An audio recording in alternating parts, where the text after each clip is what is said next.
Assalamualaikum, halo teman-teman. Di video ini saya akan bikin salah satu kuliner Jawa, yaitu buntil daun talas. Bisa dijadikan ide untuk menu masakan sehari-hari. Saya kasih tipsnya ya, biar buntil talasnya tuh nggak gatal sama sekali. Ini tuh rasanya pedas, gurih kelapanya dapet banget, dipakein teri, jengkol, pete, tambah maknyus.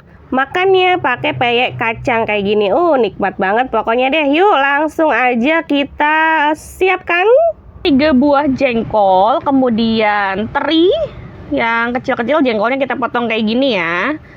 Udang rebon atau teri kecil saya pakai 2 sendok makan. Kalau ada teri Medan lebih bagus. Ini direndam dengan air panas, tunggu suhunya dingin baru disaring, kemudian dicuci. Bisa digoreng setelah dicuci atau bisa juga nggak usah digoreng. Yang pasti adalah harus dicuci dulu ya. Kemudian 4 bawang putih, 5 bawang merah, setengah sendok makan ketumbar kita haluskan.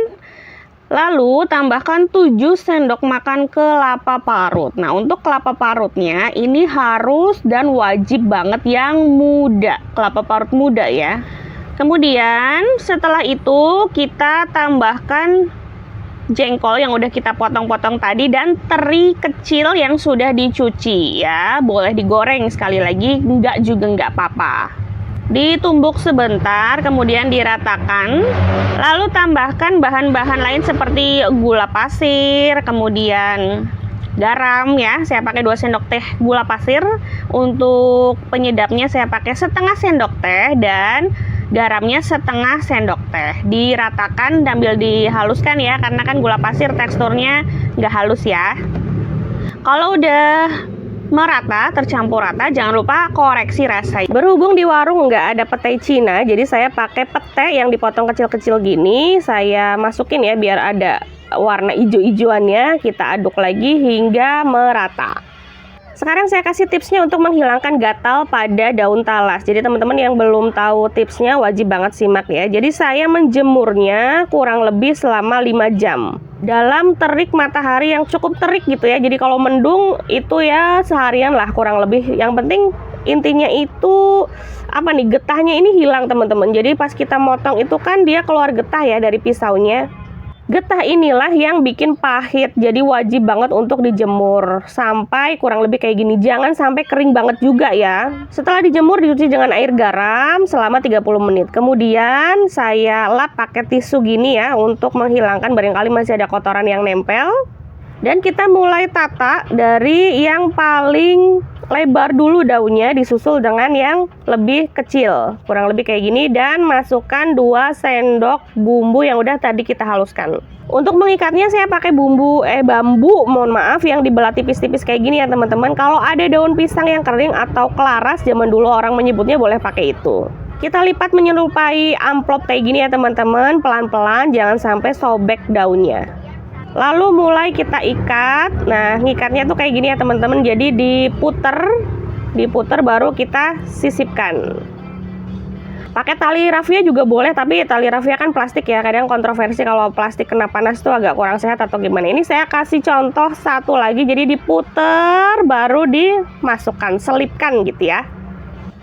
Kurang lebih kayak gini dan lakukan sampai semua habis. Nah, satu resep ini jadi 8 buah buntil.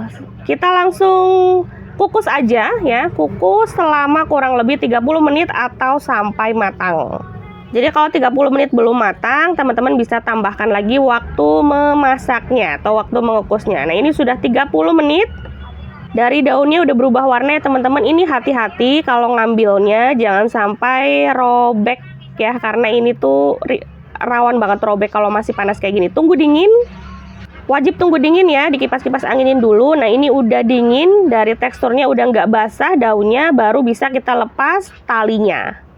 Kalau panas-panas dilepas itu dijamin nanti robek, malah nanti isinya keluar ya teman-teman. Robeknya tuh dari sini, dari lipatan talinya.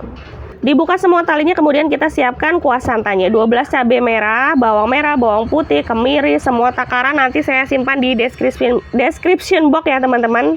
Tambahkan juga serai, kemudian lengkuas atau laos, digeprek ya biar aromanya tuh lebih keluar, dan tambahkan juga daun salam nanti.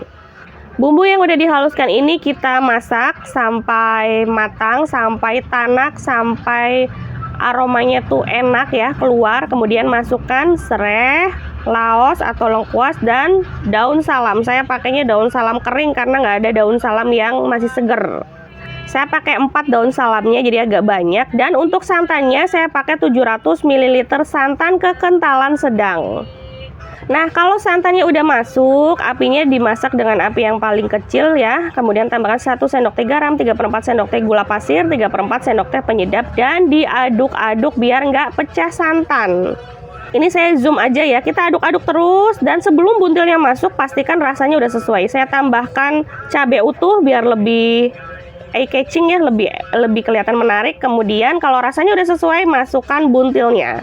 Jadi ketika buntilnya udah masuk, nggak perlu nambahin macem-macem garam dan lain sebagainya lagi ya. Jadi tinggal aduk-aduk kayak gini aja sambil disiram-siram. Takutnya kalau diaduk-aduk kebanyakan bolak-balik itu nanti malah patah dan nanti malah hancur. Ini dimasak sampai kuahnya menyusut dan akan saya angkat. Semoga bermanfaat ya. Wassalamualaikum.